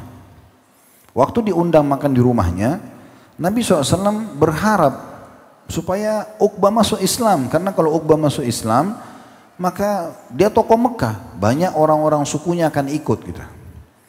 Maka pada saat itu kata Nabi SAW, wahai Uqbah, saya tidak mau makan sampai kau masuk Islam. Maka Uqbah pun akhirnya syahadat. Maka Nabi SAW makan, tersebarlah berita pada saat itu di Mekah, kalau Uqbah masuk Islam. Ada partner bisnisnya, ya, Ubay bin Khalaf, ya. Orang ini tokoh Mekah juga, tapi benci sekali dengan Islam. Dia datang kepada Uqbah lalu dia mengatakan, hai Uqbah, apa kau telah meninggalkan agama nenek moyangmu dan beriman pada Tuhannya Muhammad? Maka kata Uqbah, dia bertamu di rumahku dan dia tidak mau makan makanan sampai saya masuk Islam, maka saya masuk Islam. Maka kata Ubay, kalau gitu tinggalkan dia, tinggalkan agamanya. Kalau tidak, putus semua persahabatan kita, putus semua bisnis kita. Investasi saya tarik semuanya. Nggak ada lagi bisnis dengan kamu. Tidak cukup sampai situ, hai Uqbah. Kau harus pergi dekat Ka'bah, nyatakan itu di depan Quraisy dan depan Muhammad dan ludahi mukanya Muhammad. Yang terjadi Uqbah bin Abi Mu'aid lakukan itu teman-teman sekalian. Dia pergi dekat Ka'bah, dia mengatakan, hai Muhammad, sesungguhnya saya kemarin masuk Islam agamamu itu hanya karena terpaksa dan saya sekarang menyatakan keluar, lalu dia meludahi wajah Nabi SAW. Di saat itu Jibril datang membawa dua ayat ini kepada Nabi SAW. Artinya akan disebutkan Uqbah bin Abi Mu'aid masih hidup, tapi penyesalannya itu di akhirat sudah disebutkan di sini. Walaupun kata ulama tafsir, ayat ini turun untuk Uqbah, tapi berlaku bagi semua orang yang menolak kebenaran dan mencari teman-teman yang menyesatkan dari jalan yang benar. Di ayat 28-nya bunyinya, ya laitani ya. Ya wailata laitani lam attakhid fulanan khalila, yang artinya celakaan besar bagiku. Andai aku dulu tidak menjadikan si dia sebagai sahabatku.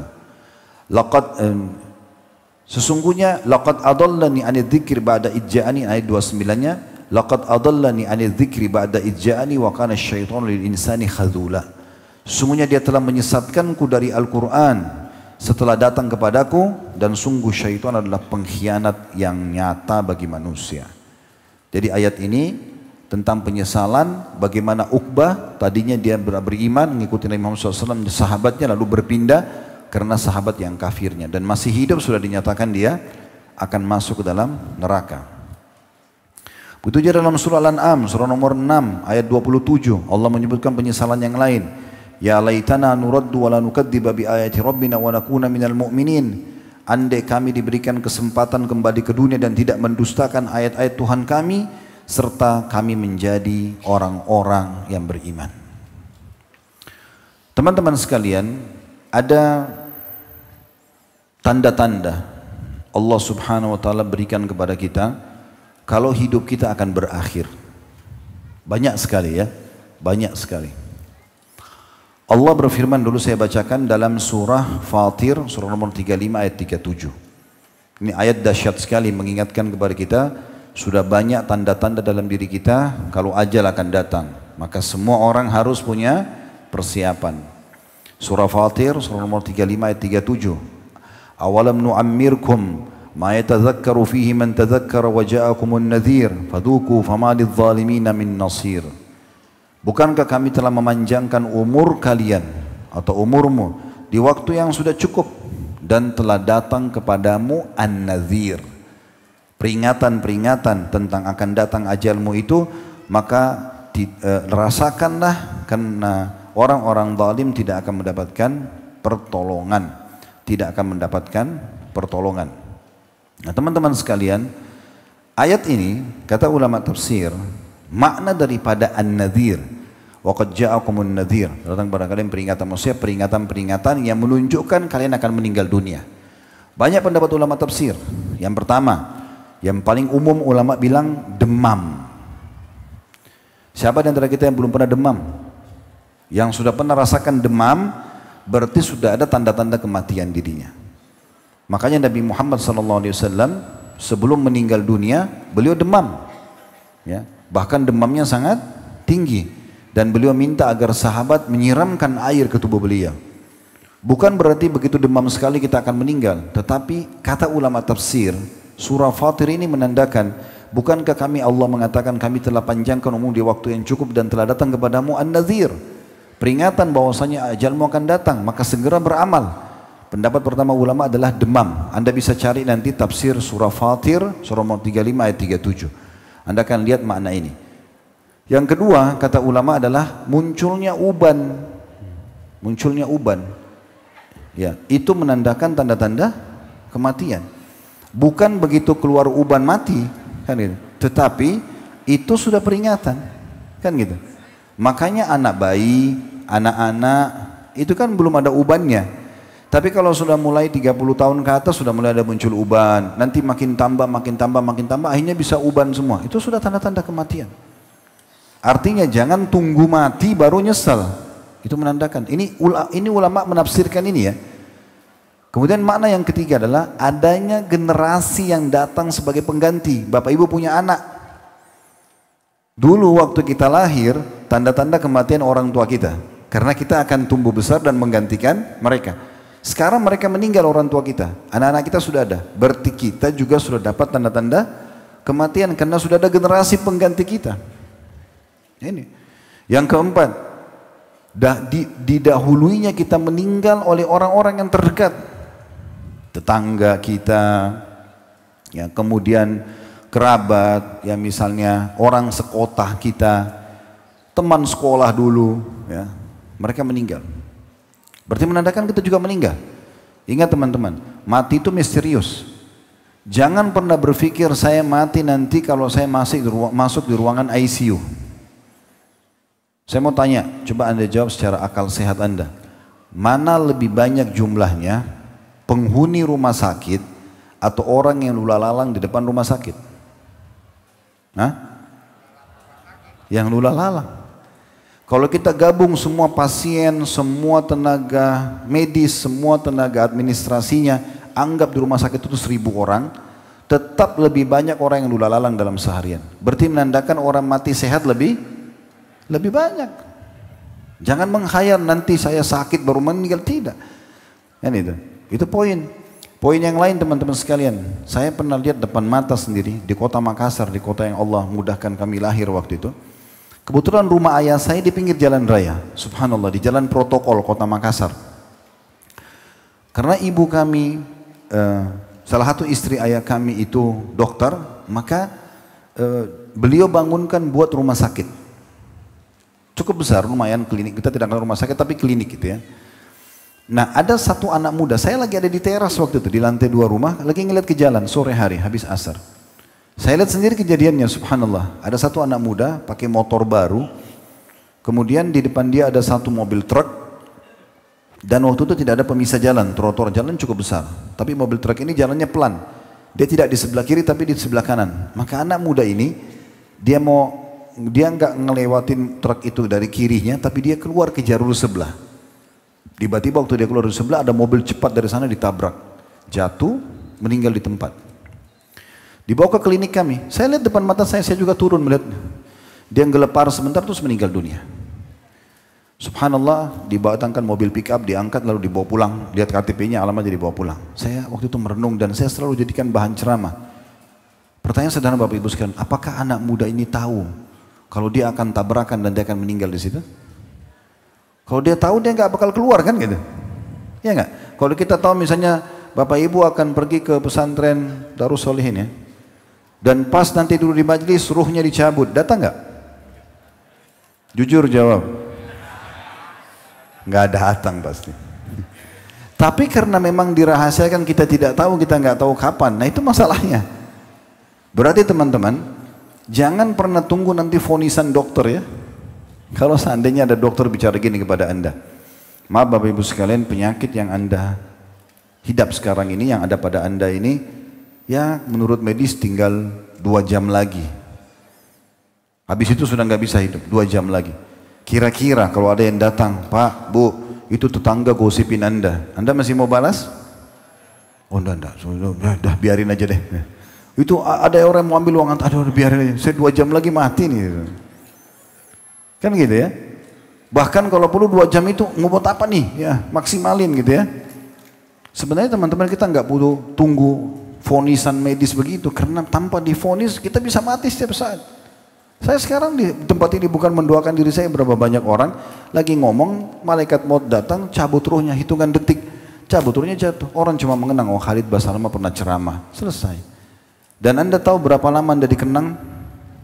Sebulan, 2 bulan, anggap 1 generasi lah, atau 2 generasi. Setelah itu Anda hilang dari sejarah. Saya mau tanya sini jujur, ada yang tahu kisah kakek-kakeknya? Nah? Atau ayah kakeknya? Bahkan kadang-kadang kakek saja kita tidak tahu ya. Berarti generasi 2, 3 itu sudah dilupain orang. Kecuali Anda punya jasa besar, Anda seorang ulama nulis buku, masih bisa dipelajari, mungkin ada manfaatnya gitu ya. Ada yang Anda tinggalkan masjid, amal sedekah jariah, mungkin orang masih sholat. Tapi kalau tidak ada yang Anda tinggalkan, apa yang mau dikenang? Sebanyak apapun jabatan kita, pangkat kita, semua akan jadi kenangan. Orang cuma bilang kalau kita meninggal, oh itu sepatunya dia, oh itu mobil dia, oh itu rumah dia, oh pernah dia menjabat ini, selesai. Dan dia akan diminta pertanggungjawaban semua pada hari kiamat. Maka teman-teman selamatkan diri sendiri masing-masing ini sebelum datang hari penyesalan itu. Ya, kita harus betul-betul sadar bahwasanya akan bahaya sekali kalau kita tidak mau menyadari ini. Ini peringatan-peringatan. Waqad ja'akumun nadhir. Dan masih banyak pendapat-pendapat ulama yang lain yang berhubungan dengan masalah ini. Oleh karena itu teman-teman sekalian, hati-hati sekali. Sebagai penutup mungkin saya ingin mengangkat perkataan seorang syair dan beberapa ayat Al-Quran yang kita jadikan sebagai pegangan kita agar kita lebih engah lagi dan lebih sadar lagi dalam beramal saleh. Walaupun syair ini sebenarnya ditulis oleh penulis berhubungan dengan masalah Ramadan, tetapi kita bisa jadikan pelajaran kita. Dikatakan begini, ya dzalladzi ma qafahu dzunubu fi rajabin, wahai orang-orang yang belum puas berbuat dosa dan pelanggaran di bulan Rajab, hatta asa rabbahu fi syahri sya'bani, kemudian dia pun melanjutkan lagi dosa-dosa pada Tuhannya di bulan Sya'ban. Laqad adallaka syahrus shaumi ba'dahuma, telah datang setelah keduanya Rajab dan Sya'ban bulan puasa. Dikatakan begitu. Kemudian fala tusayyirhu aidan syahra isyani, maka jangan pernah kau jadikan Ramadan itu juga sebagai bulan pelanggaran. Walaupun syair ini buat Ramadan, tapi sebenarnya kita bisa tarik ke bulan-bulan yang lain. Kayak kita sekarang berada di Muharram. Kita sudah lewati Zulhijjah Bapak Ibu sekalian. Mungkin kemarin masih banyak kekurangan amal soleh itu ada dosa kita. Sekarang masuk bulan Muharram, jangan lagi mulai dengan pelanggaran-pelanggaran. Ya.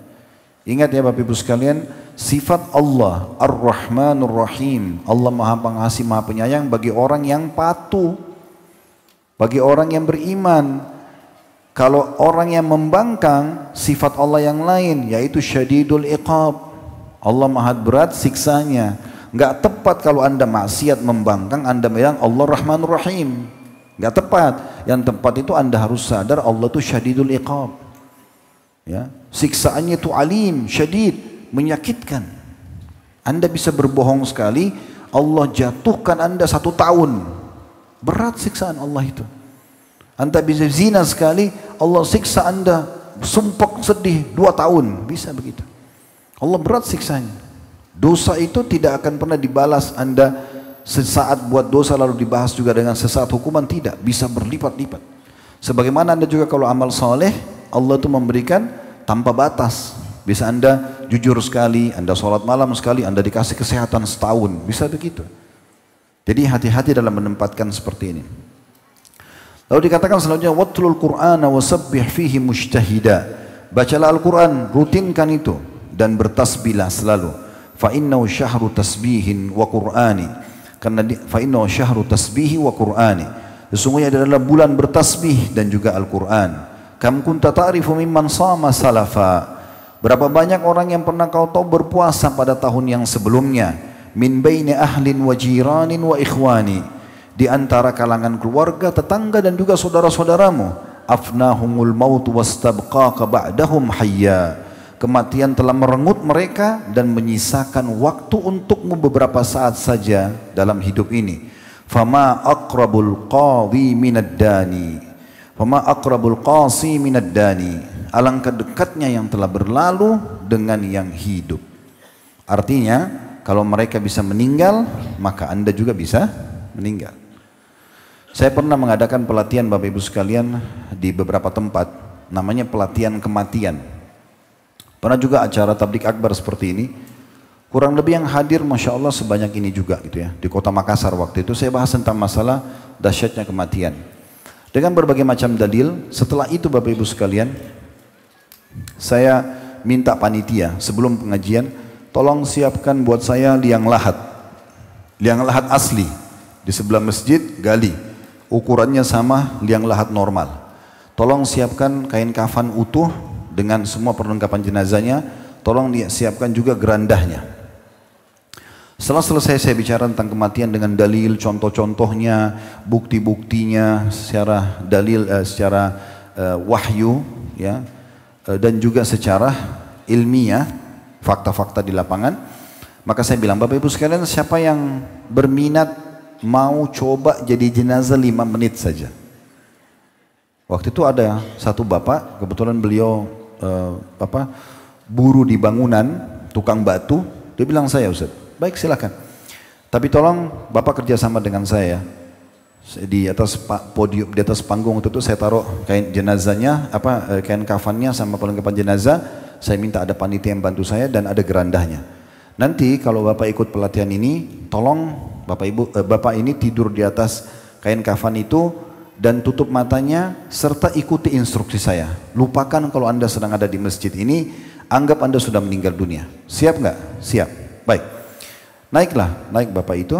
Begitu dia baring, kemudian saya bilang panitia tolong bungkus dia dengan kain kafan, dibiarkan sisa bagian wajahnya saja. Begitu dibungkus Bapak Ibu sekalian, saya bilang Anda sekarang sudah sedang dibungkus dengan kain kafan.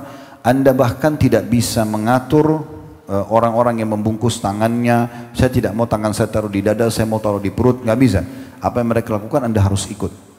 Dan bayangkan sekarang semua hiruk-pikuk di masjid ini, suara orang yang bicara. Kebetulan ada juga adiknya bapak ini yang ikut. Kebetulan murid saya kembar, adik kakak, dan itu masih SMA. Mereka, seingat saya, sempat menangis waktu itu melihat kakaknya dibungkus dengan kain kafan gitu. Maka pada saat itu kakak ini menangis, adiknya pun menangis. Sementara bungkus kain kafan. Lalu saya bilang, Pak, coba bayangkan semua peluang ibadah yang Anda pernah punya peluang tapi Anda sia-siakan. Dengar azan, kesempatan ke masjid sholat, kesempatan puasa, kesempatan sedekah, baca Quran, bakti orang tua, apalah semuanya.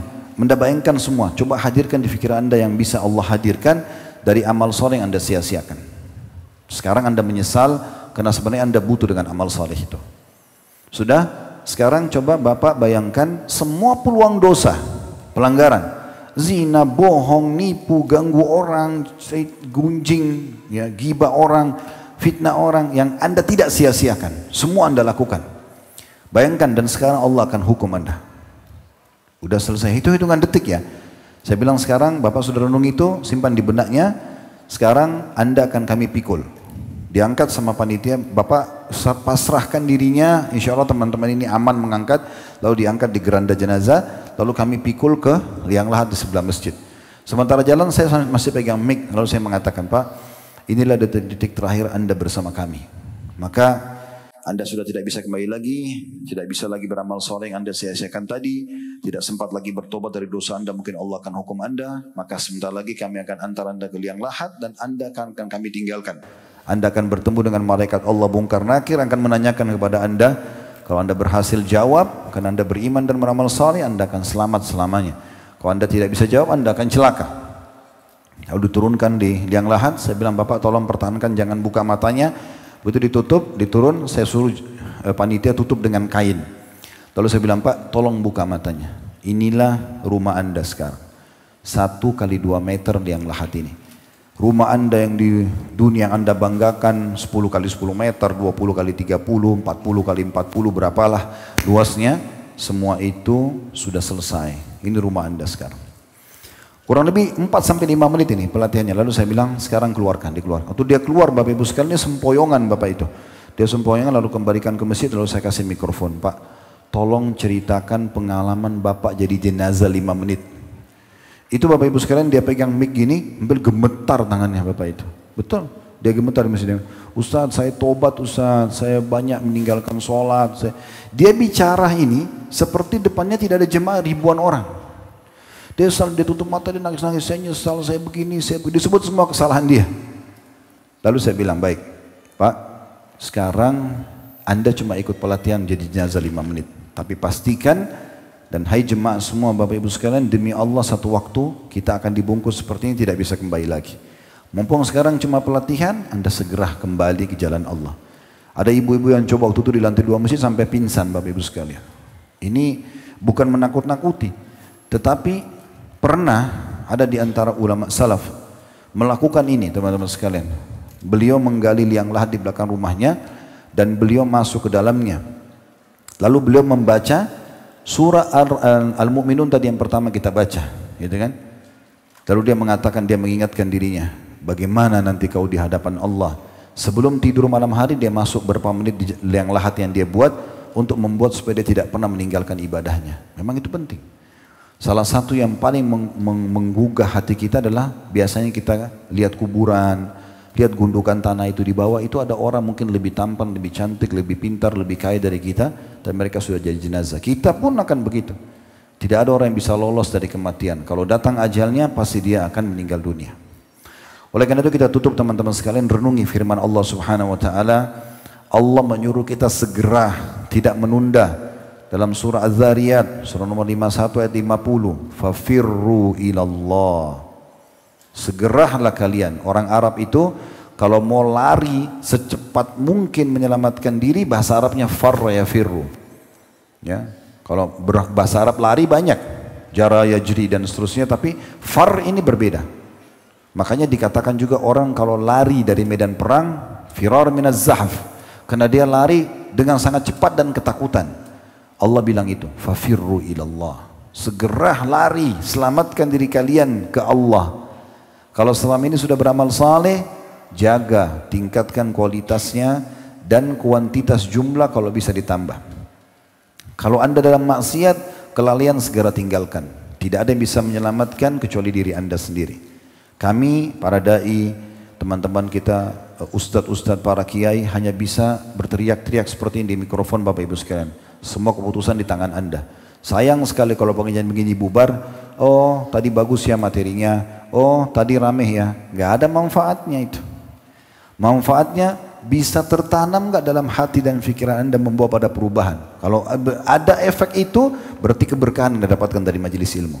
Karena majelis ilmu memang tujuannya untuk membuat perubahan pada seseorang. Itu normal. Kalau Anda pulang, Anda mulai berubah lebih baik, itu normal. Itu sangat baik. Maka Allah mengatakan fafirru ilallah. Juga bagi orang-orang yang banyak melakukan dosa, misalnya mengatakan saya sudah banyak buat dosa Ustaz, ya. Apakah Allah masih ampuni dosa saya? Ayat yang paling mulia berhubungan dengan para pelaku dosa dan bagaimana rahmat Allah turun pada mereka adalah surah Az-Zumar. Ini ayat yang paling luar biasa. Dengan turunnya ayat ini harusnya semua orang beriman itu merasa tentram. Tapi tentramnya adalah kalau ada kesalahan dia masih bisa dimaafkan. Bukan dia tunggangi untuk melakukan dosa, karena bisa saja dia meninggal sebelum taubat. Allah berfirman dimulai dari ayat 53 sampai 61. Kita tutup dengan ini teman-teman sekalian. Allah berfirman di ayat 53-nya, "Qul ya ibadiyalladzina asrafu ala anfusihim la taqnatu min rahmatillah, innallaha yaghfiru dzunuba jami'a innahu wal ghafurur rahim." Katakan hai Muhammad kepada hamba-hambaku yang telah melampaui batas, sudah terlalu banyak dosanya, terlalu banyak kelalaiannya, malas ibadahnya, ya. Maka jangan pernah putus asa dari rahmat Allah, karena Allah akan mengampuni dosa-dosa semuanya. Dia adalah zat yang maha pengampun dan maha pengasih. Tidak ada kata terlambat, selama Anda masih hidup masih bisa. Ayat 54-nya, wa anibu ila rabbikum wa aslimu lah. Segera kembali ke Tuhan kalian, tunduklah pada Tuhan kalian, serahkan diri kalian kepada Tuhan kalian. Min qabli an ya'ti al-'adzabu thumma la tunsarun. Sebelum datang siksaan pada kalian, siksa kubur, siksa di mahsyar, siksa di neraka, lalu kalian tidak bisa ditolong lagi. Ayat 55-nya, wattabi'u ahsana ma unzila ilaikum min rabbikum min qabli an ya'tiyakumul 'adzabu baghtatan wa antum la tash'urun.